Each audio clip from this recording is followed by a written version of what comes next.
उसका दर्शन करो। उनको भी उसका दर्शन नहीं। रहो स्वर्गलोक में, लेकिन वो भी वहां दर्शन नहीं पा सकते। तो बताइए आप कि स्वर्गलोक में उसका दर्शन नहीं होता, सूक्ष्म लोक का उसमें दर्शन नहीं होता, तो फिर बताओ यहां मनुष्य शरीर मृतलोक सबसे महत्वपूर्ण, यह स्थान अति उत्तम। इससे बढ़कर के दूसरा अच्छा स्थान कोई नहीं। ये कर्म है, कर्म योनि, और वो सब हो गए। जो यहां कमाओ वो स्वर्ग में या आप तवे ब्रह्मांड में जाकर भोग लीजिए, और वहां पुण्य क्षीण हो जाए फिर आ जाइए। तो आपके लिए तो बड़ा सुलभ, बड़ा आसान, बिना देखे हुए आपको कोई बता दे। तो चीजें सब पहले भी थी, अब भी हैं, पहले भी लोग प्राप्त करते रहे, लेकिन ऐसा वक्त जमाना एक 50 साल के अंदर आया कि आप ऐसे प्रवाह में इंद्रियों के बह गए स्वाधीन और स्वतंत्रता में कि घर की लकीर तोड़ दी। बच्चों ने, देवियों ने, पुरुषों, समाज की तोड़ दी, जातियों की तोड़ दी, धर्म की तोड़ दी, राजपाट की तोड़ दी, सबकी लकीर। नहीं तो ये पहले सब अपनी अपनी लकीर में रहते थे। तो इसलिए जनता बिल्कुल स्वच्छ और साफ, निर्मल और नेक रहती थी, अच्छी रहती थी, मनुष्य बनकर, और सब में दया थी, सब में रहम था। लेकिन अब तो ये बात सब खत्म हो गई। तो थोड़ा पहले सत्संग सुन लीजिए आप।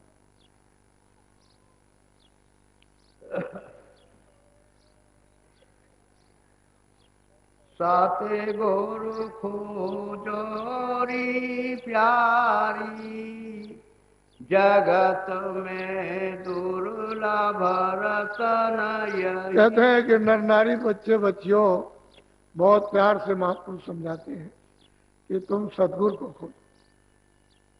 ये मानव तन रतन है और किसी काम का नहीं। वैसे तो मानव तन मिट्टी है, लेकिन अगर सदगुरु चेतन मिल जाए, चेतन से जुड़ा हुआ, जिसने चेतन को प्राप्त किया, तो ये नर्तन रतन है।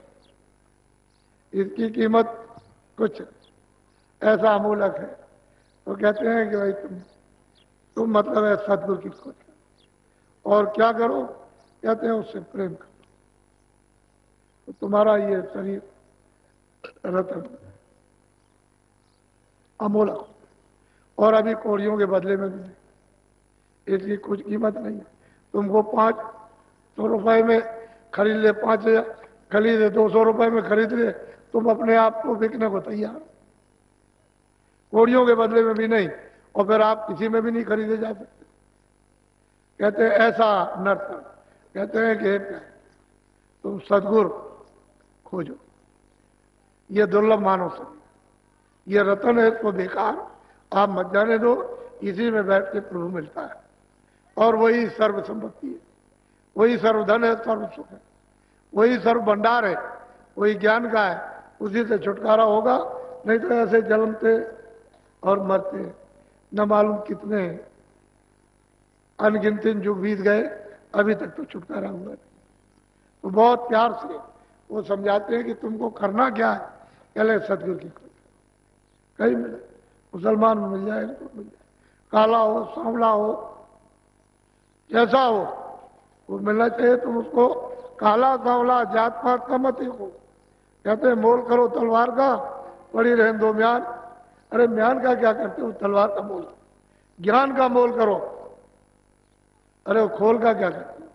जो काला है, सांवला है, गोरा है, ये सफेद है, ये ऐसा है, वैसा है, कोई गेरू है, कोई लाल है, कोई पीला है, कोई सफेद है, कुछ नहीं। उस ज्ञान का मोल करो। तुमको अपने घर में जाना है, उसका मोल करो। ऐसा सौदा करो कि मानो रतन आपका ये काम में आ जाए और जीवात्मा घर पे वापस पहुंच जाए। बोलो। जिन पर मेहर दया सते गुरु की, उनको दरस दई। कहते हैं जिन पर सदगुरु की दया मेहर दया दृष्टि है, उनको तो दर्शन मिलेगा ही, मिलता है, मिलेगा। और जिनके ऊपर संत सदगुरु पूरे की दया नहीं है, वो कुछ नहीं पा सकते। वो ये रतन शरीर हाथ से चला जाएगा। आखिर किनारे पर आ गए हो किसी का 2 बरस, किसी का 10 बरस, किसी का 5 बरस, किसी का 20 बरस। जिस दिन से तुम माँ के गर्भ से बाहर निकले हो उसी दिन से आयु घटने लगी। जैसे ही सूरत माँ के पेट में 5 महीने जब पिंड बन गया और छोड़ी, उसमें बैठा दी, बस आयु घटना शुरू हो गई। उसी दिन से गर्भ से ही आयु घटने लगी। एक एक दिन मतलब 9 महीने तो यूं ही चले गए आपके, और फिर बाहर आए हो तो आप समझ रहे हो बच्चा बड़ा हो रहा, और हम समझते समझाते हैं घट रहा। इसमें से आयु कम हो रही। इसी में से 2 बरस, 4 बरस, 5 बरस का समय हुआ, समय आया बस चला गया। 10 बरस में चला, 20 बरस, 25 बरस में, तो तुम कहते हो जवान चला गया। अरे वो जवान नहीं गया, उसका समय इतना ही था जब वो उसकी अवध पूरी हो गई, श्वासों की पूंजी खत्म हो गई, तो उसने जीवात्मा को निकाल के बाहर कर दिया। तुमको तो उसी समय में रहने में अपना काम करना चाहिए था। तो बच्चा बढ़ रहा, बच्चा बढ़ रहा, पढ़ रहा, ये कर रहा, वो कर रहा, अभी शादी विवाह करेगा, अभी क्या करेगा, तब तक समय खत्म हो गया। ऐसे ही 40 हुए, 50 हुए, चल दिए। अब क्या भरोसा, इस दिन ये डाल टूट गया। और जब पत्ते डाल से झड़ जाते हैं कभी वापस नहीं लगते। मानव तन से नाक और मुंह से श्वास निकल जाएगी, ये वापस कभी नहीं लगेगा। वो तो पूंजी कम हो गई। यही गिनती की पूंजी है, दूसरी और कोई पूंजी नहीं। कोई उम्र नहीं है, श्वासों की पूंजी है।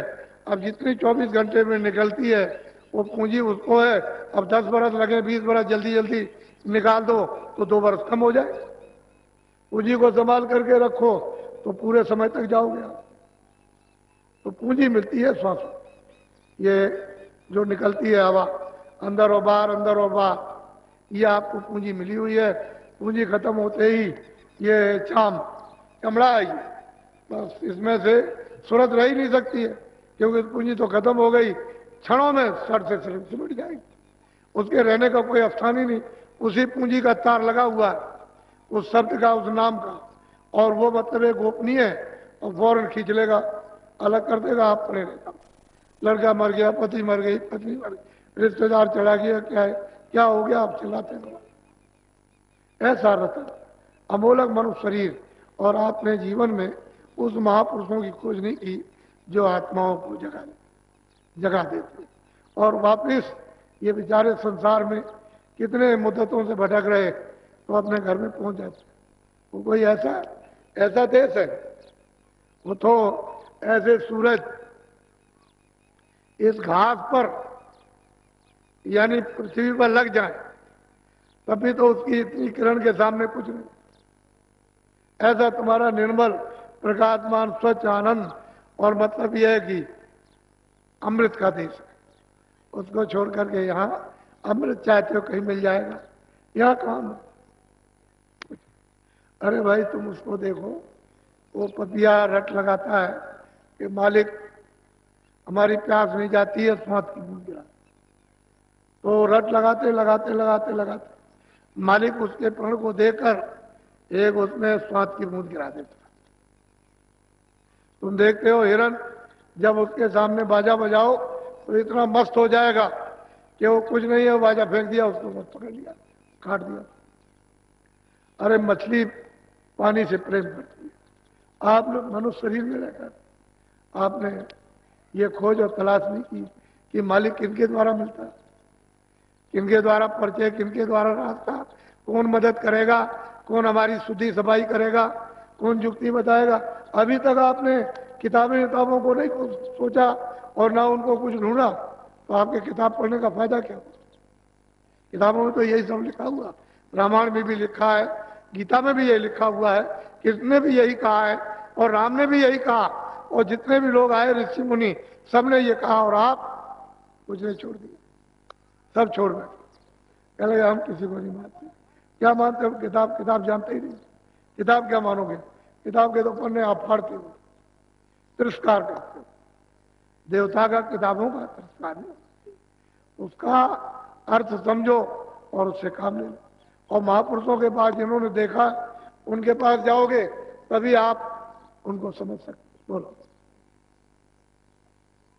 तरस पाए सतलोक सिधारी, सात नाम पद की। कहते हैं जब महापुरुष मिल जाएंगे और फिर उसको बाहर और अंदर दोनों तरफ दर्शन होगा, तभी तो उसको ले जाएंगे। ऐसे कैसे जाएंगे? वो तो रास्ते में एक दो लोग हों तब तो जा भी सकता है कि चलो किसी एक लोग को पार करें। वहां तो अनंतों लोग हैं, गिनती में नहीं आ सकते। इतने लोगों को पार करके और अपने देश में जाना है तो जिसने रास्ता देखा होगा वही तो पहुंचाएगा। सड़क जिसने देखी है वही तो सड़क पर ले जाकर आपको छोड़ देगा। तो नाम रूपी सड़क पौड़ी उसने ऊपर से नीचे तक लगा रखी है और आंखों के सामने टिकी हुई है। ये ध्रुवतारा जो देखते हो ये उसी का प्रतिबिंब है। उस पर्दे पर, फिर दूसरे पर्दे पर, फिर तीसरे पर्दे पर, चौथे पर्दे पर, हजारों पर्दों पे पड़ा हुआ और वो आपको दिखाई देता है ध्रुवतारा। और वो अटल है, अपनी जगह पर है। वो सतलोक की धारा आई हुई है, एक जगह पर स्थित है, कोई हल्टी उल्टी नहीं है। उसी पर सब झूलते और घूमते रहते हैं। वो तो एक धुरा है, उसी पर घूमते सबके सब लोग घूम रहे हैं। ईश्वर भी घूम रहे उसी पर, ब्रह्म भी घूम रहे, पार्व भी घूम रहे, स्वर्ग इत्यादि सबके सब उसी धुरे पर सब घूम रहे हैं और वो अपनी जगह पर स्थिर है। इस तरह से तो वो एक चिन्ह है कि देखो ऊपर से धार आई हुई है और अंतर आंखों के सामने वो टिकी हुई है। जब दिव्य दृष्टि ज्ञान चक्षु तीसरा नेत्र है जब खुलता है तब वो दिखाई देती है। उसी को कहते हैं चरण कमल। इतने श्वेत, इतने सफेद कि यहाँ कोई चीज इतनी है ही नहीं सफेद, इस तरह की। तो वो तुम्हें तो बड़ा रस है, बहुत आनंद। उसी को पाकर ज्ञानियों ने कह दिया है कि अहम ब्रह्मास्मि, कि जो तू है तो मैं हूं, बात तो में वो बात नहीं। वो तो एक छोटी सी, उसी को देख करके इतने मस्त हो गए कि और किसी को नहीं। उसके आगे तो वहां से तो चाल शुरू होती है। डोरी को पकड़ लोगे वहीं से सब झनकारें, वहीं से सब आवाजें, वहीं से अमृत चूना शुरू हो जाता है और सूरत उसी को पी करके प्रौढ़ होती है, मजबूत और चल पड़ती है। तो ऐसे नहीं, महापुरुषों की कृपा से। बोलो जीव पड़े 84 बार में खान पान मदमा। कहते हैं जीव बेचारे क्या करें, मनुष्य शरीर में क्या करें, 84 का कर्म कर रहे और इस खान पान में लगे पड़े। आखिर में जब जाएंगे तो सीधे 4 खानों में, 84 लक्ष्योनियों में काटो पीटोगे, मारोगे, इन आत्माओं को सताओगे और शुद्ध आहार करोगे तो सीधे नरक, सीधे। ऐसे ऐसे घोर नरक हैं कि जितना ये देश है पूरा, इतना तो वहां एक खंबा है आग से जलना, आग से, यानी जितना ये देश उतना एक खंबा है ऐसा खड़ा हुआ और आग धधक रही है। लाखों मीलों से दिखाई देता है कि ये खंबा आग से जलना, उसमें जीवात्माओं को चिपटा देते हैं, वहां पर जलाते हैं उसको, उसमें बांधते हैं तो चिल्लाता है तो कितनी आवाज, किस तरह से चिल्कार मारता है। तो अभी तो आपको मालूम नहीं हो कि नरक क्या चीज है और कितने नाम के नरक हैं। 1-2 नाम की, कई नामों के नरक। जीवात्माओं को इस खान पान में, भोगों में फंस के उसमें डाल देते हैं। फिर ये मनुष्य शरीर वहां से करोड़ करोड़ बरस तक वहां एक रफ्तार पीटते रहो, मार खाते हो, चिल्लाते रहो, न दिन को चैन, न सुबह न शाम, किसी समय चैन नहीं मिलती। ऐसी वहां पिटाई होती है और वो जमदूत ऐसी ऐसी लगियां 10-10 हजार मील की लंबी लगियों से पकड़ करके छेद के चिपकाते रहते हैं। तो आपको तो ये नहीं, ये तो महापुरुषों ने जब आंख से देखा तो जीवों से कहा, अरे तुमको मालूम नहीं वहां तो बड़ी दुर्दशा हो, बयान नहीं की जा सकती, ऐसा है लोग साथ। तो कहते हैं तुम भोगों में, इसमें तुम लिप्त हो गए और 4 खानों का, 84 लक्ष्योनी नरकों का रास्ता खोल लिया। अब कौन बचाएगा? अब ये सोचो, तो मतलब है कोई बचा नहीं। ये बेचारे जो जल में जीव रहते थे, आपको देख करके डरते नहीं थे, उनको तो किसी को रहने नहीं दिया, सांप को निकाल कर सफाया कर दिया। ये बेचारे जानवर निर्भय होकर के गांव में घूमते रहते थे, उनको सफाया कर। पंछी जो है तुम्हारे घरों में बैठे रहते थे, कहीं कुछ नहीं था और उनको भी साफ कर दिया। अब ये हालत हो गई तो आखिर मनुष्य क्या हो गया? मनुष्य तो रहा, ये तो भोग जो है बिल्कुल पशु अज्ञान। आप तो मनुष्य थे, आपका भोग तो ज्ञान का होता, लेकिन भोग हो रहा अज्ञान का, तो आखिर में क्या होगा? दशा ये होगी और आपको कोई रास्ता मिला नहीं। बोलो।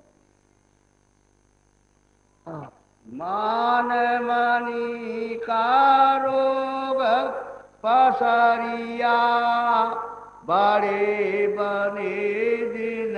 और महापुरुष कहते हैं क्या जीव बेचारे झूठा मान मनी का तमाम मेरा मान करो, मेरा मान करो, इसका इसी में सब जीव बेचारे उलझ गए और बड़े बनने लगे, मार खाने लगे।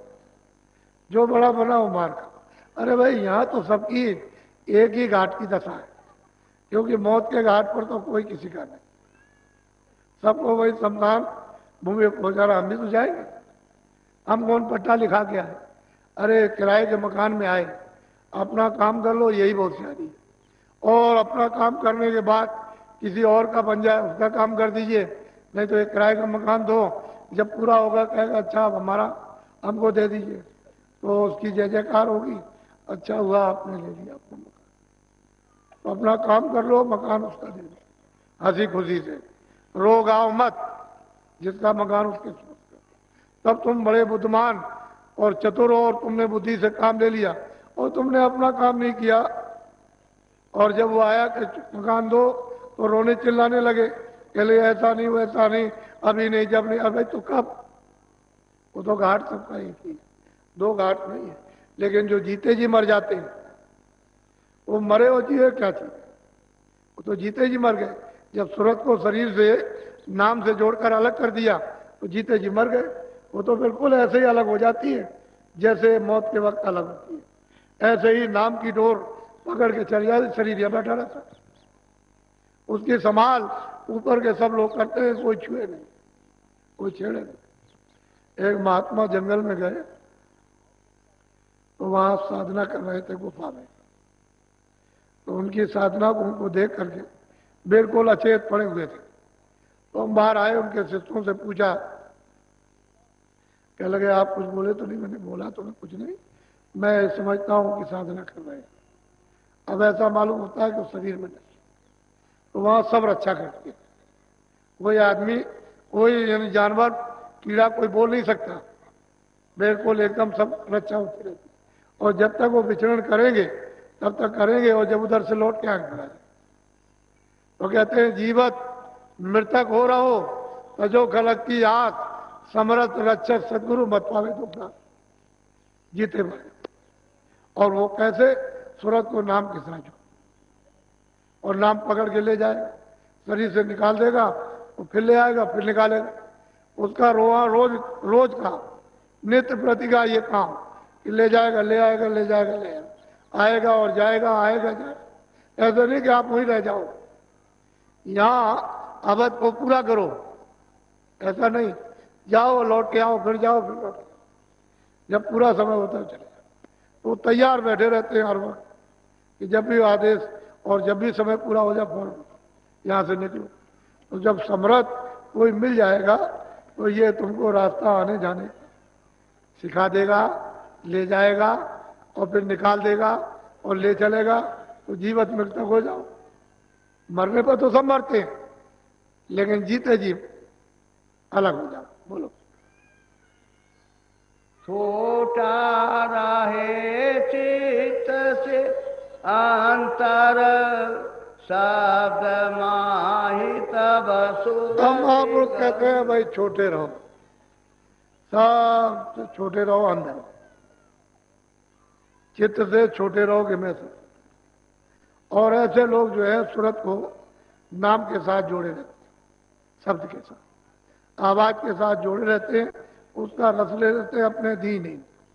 बिल्कुल अपने को छोटा समझ कि हम कुछ नहीं। ऐसे ही लोग इस संसार के सूप को फेंक देते हैं, और सूप बांधे रहोगे तो छोटे छेद में जा नहीं सकते हो, बहुत बारीक छेद है, उसमें से होकर के निकलना है, तो ऐसे कोई नहीं जा सकता है। जितने दिन हो जाओगे इससे अपने आप को कि हम सबसे छोटे हैं, उतना ही सूरज सबसे जुड़ जाएगी। और जितना ही अपने को समझोगे कि हम कुछ हैं, हम हमारा लोग मान करें, आदर और सत्कार करें, तो तुम उस सत्ता से दूर चले जाओगे। वो दीन हो, और दीन जो होता है कहीं भी जाए सब प्यार करती है, छोटे को सब प्यार करती है। चिट्ठी रहती है, महलों में घूमती रहती है, कोई कुछ कहता है, सब जगह घूमती है, लेकिन कोई चला जाए तो देखो आप कैसे जा सकते हो। तो असली छोटे हो जाओ, जितने छोटे जाओगे मालिक के दरबार में प्रवेश हो जाओ। और तुम यहाँ पर घमंड लेकर के रहे तो घमंड तो जाता नहीं, वो तो एक विकार है, वहां विकार की कोई चीज नहीं जाती, न उधर मन जाएगा न बुद्धि। जहां तक मन जाता बुद्धि चित्त और प्राण जाते वो तो अपने अपने भंडार में ले हो जाएगा। सूरत तो अकेले आई, और जब आकर के इसको कपड़ा पहनाया तो इनको लगा दिया, मन को लगा दिया, बुद्धि को लगा दिया, चित्त को लगा दिया, प्राणों को लगा दिया और नीचे उतार दिया। अब लेकर के ऊपर से आई, इसी तरह से नीचे जब चढ़ाई हो शब्द के द्वारा तो उतारते चले जाओ, अपने अपने भंडार में पहुंचा। तो ये जीवात्मा अकेली हो जाती, किसी को लेकर नहीं अकेली। इस तरह से कहते हैं दीन होकर रहोगे सबसे जुड़े रहोगे, और दीनता नहीं है तो सबसे अलग हो जाओ। बोलो। शब्द भेद और शब्द कमाई। लोगों को सार मिला, बाकी जिनको महापुरुष नहीं मिले और भेद नहीं मिला, जुक्ति नहीं मिली, वो क्या कमाएंगे? उनको संसार में कुछ नहीं। वो चाहे चारों वेद पढ़ो, कंठस्थ कर लो, चाहे गीता रामायण कंठस्थ करो, कुछ नहीं। जिनको शब्द नहीं मिला, नाम नहीं मिला, वो जीवन में कुछ नहीं, उनको सार मिल ही नहीं सकता। और जिनको नाम और शब्द मिल गया उनको सार मिला, क्योंकि उनको महापुरुष मिल गए और भेद मिला। फिर कमाई की, ऐसा नहीं कमाई नहीं कमाई, अभ्यास किया, साधना की है, भजन किया, तो उनको सार मिला। जो करेगा पाएगा, नहीं करेगा बोलो।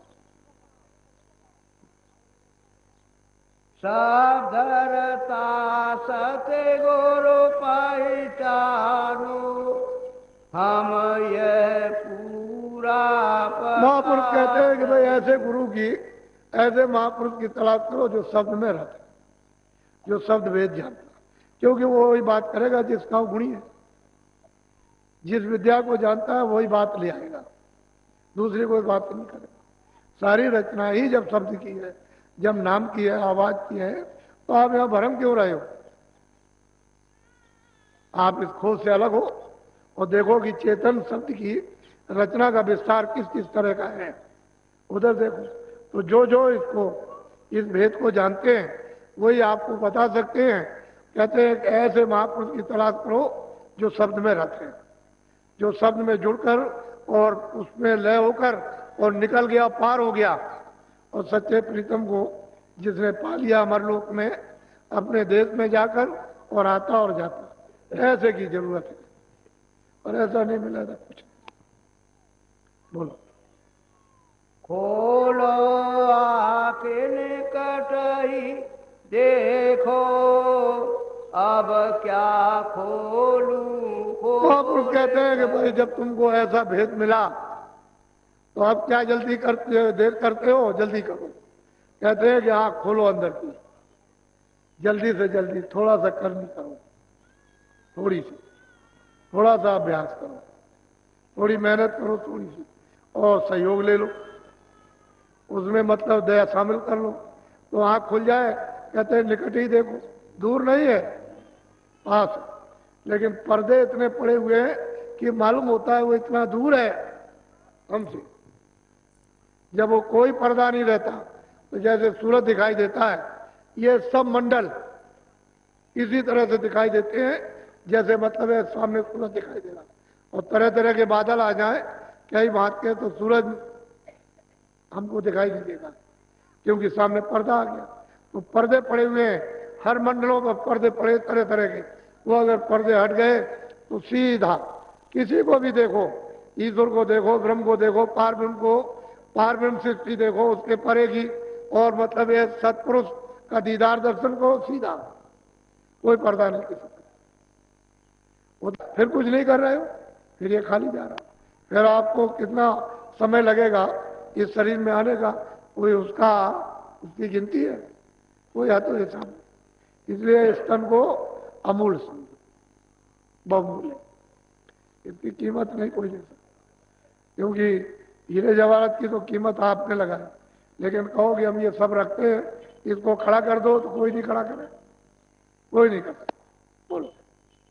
आगे भागे तुम्हारा प्यारी, नहीं परखो तो जून। कहते हैं कि आगे है सूरत, है जीवात्मा, है मनुष्यो, तुम्हारा भाग है अगर तुमने नहीं इस समय मनुष्य शरीर में परखा, पहचाना महापुरुषों को, तो फिर जोन कहते हैं 84 और नरक कहते हैं, उन जोन में तुमको वासा मिलेगा। फिर ये अवसर फिर कभी मिलेगा, कभी नहीं मिलना।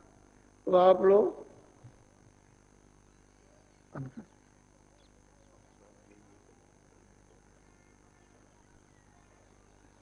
अब आपको नामदान देंगे। 2 बंधन है आपके लिए, और कोई बंधन। एक तो शाकाहारी रहना, शुद्ध आहार, अनाज, सब्जी, फल है, सूखे गीले, घी दूध है, इन सब चीजों का आप दिन में 100 बार सेवन करो। अशुद्ध आहार में, इसी में सब समझ जाओ। अशुद्ध आहार नहीं करना, शुद्ध। दूसरा ये, बीड़ी, तंबाकू, हुक्का पी सकते हो। हमने तो कभी पिया नहीं है, पर ऐसा कोई भी नशा, कोई नशा हो, इससे कोई मतलब नहीं। ऐसा कोई नशा मत करना जो बुद्धि पागल हो जाए। ये 2 चीजें मना है।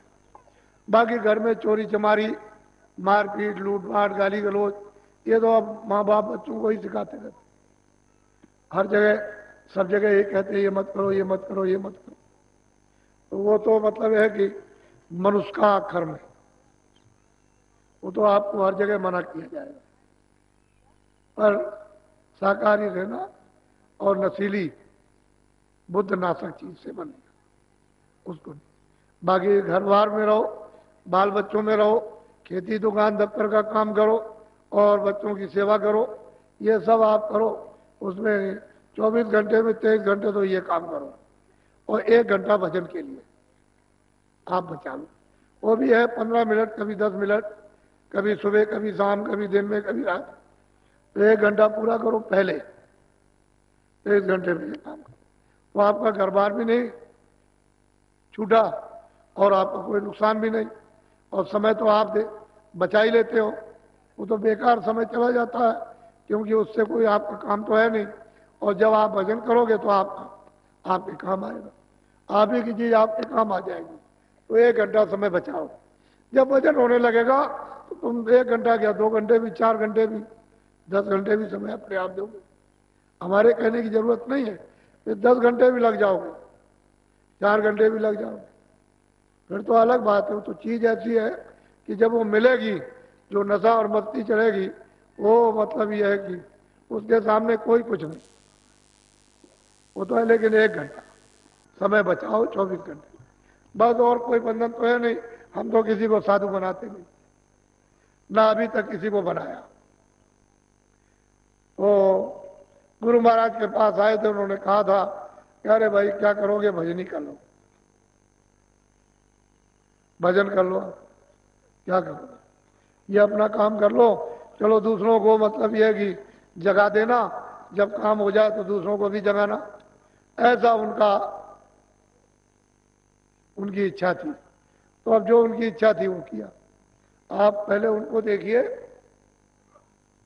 गुरु महाराज को कितने सीधे साधे थे, बहुत सीधे साधे। सही बात तो है, इनको कोई पहचान नहीं सकता था, इतने सीधे। और मतलब यह है कि सब कुछ लेकर बैठे हुए थे, सब कुछ खजाना उनके पास था, जो लेने वाला होता सब ले लेता, पर यह है कि लेना नहीं। अब जो कुछ उनकी कृपा और दया हो गई वो, लेकिन उनके पास सब कुछ, किसी चीज की कमी नहीं। पर अब यह है कि भाग नहीं है तुम्हारा, तुम जगे और चेते नहीं, तुम इस संसार में लगे पड़े रहे, विषयों में फंसे रहे, तो आप उससे वंचित रहे। तो आप देखिए उनको कितने सीधे और सादे थे, और उनसे ये चीज मिली थी। उन्हीं का ये मंदिर है जो देख रहे हो, कि जो इतनी बड़ी चीज दे सकता है, उसकी कुछ ना कुछ निशानी इस रूप में रहे कि भाई ये तो दे के गए थे, और उन्होंने कहा था कि ये हमारा धन दूसरों को बांट देना, दे देना, दे देना, तुम्हारा नहीं है, तुम इसके रखवाले बनो, और जब दूसरा ग्राहक आ जाए तो उसको ये धन दे दो। तो ये तो उनकी चीज है, हमारी तो कुछ है।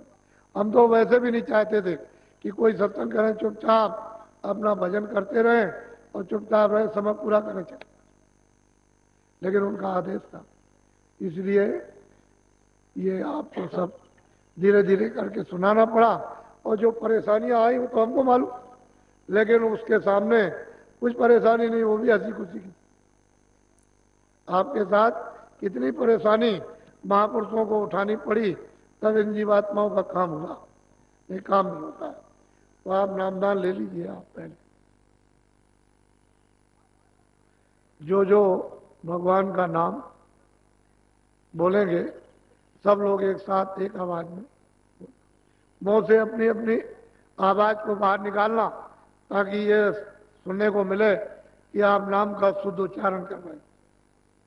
ऐसा नहीं कि आप अशुद्ध बोलने लगो, शुद्ध उच्चारण, सीधा उच्चारण करो, अशुद्ध उच्चारण उल्टा मत करो, सीधा बोलो हमेशा। वो क्योंकि सीधा ही वो पकाया हुआ है, उल्टा नहीं पकाया। उल्टा पकाया होता तो उल्टा बोलते, लेकिन सीधा पकाया तो सीधा बोलो। जब सीधा बोलोगे तो आपको लाभ मिलेगा, और आपने उल्टा उच्चारण कर दिया तो आपके लिए नुकसान है। तो शुद्ध बोलना, सीधा और साफ बोलना। जो जो नाम बोलता जाऊंगा आप बोलते जाना, जब मैं चुप हो जाऊंगा तो आप बोलो जय गुरुदेव। इतना ये ढक जाए, क्योंकि कोई आदमी ये न देख सके कि आप ये क्या कर रहे हो, क्योंकि वो देखेगा तो कहेगा हमने तो ऐसा भजन करते किसी को देखा नहीं है जो आप भजन कर रहे हो, समझ गए।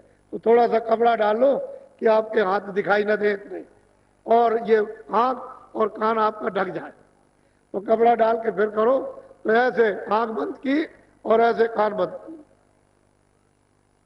ऊंचा ध्यान देकर ऊपर की तरफ, सूरत के जीवात्मा के कान से, जो अंदर में एक कान है उससे सुनने का काम करना।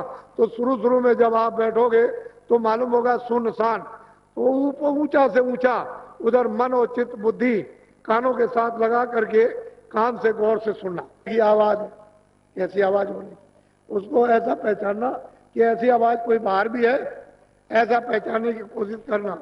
जब मैं कहूंगा कि अच्छा खोल दीजिए तब खोलना, ऐसे बैठ जाओ, आगे पैर करो ऐसे, सब लोग इस पर रखो ऐसे हाथ, ऐसे। ये आंखें बंद करना और दोनों कान, दोनों आंखें और दोनों कान, और अंदर के कान से सुनना ऊपर की तरफ। आंख और कान बंद करो, बंद कर लो आंख और कान, और ऊपर की तरफ बहुत गौर से सुनना, इधर उधर मन कहीं ना जाए।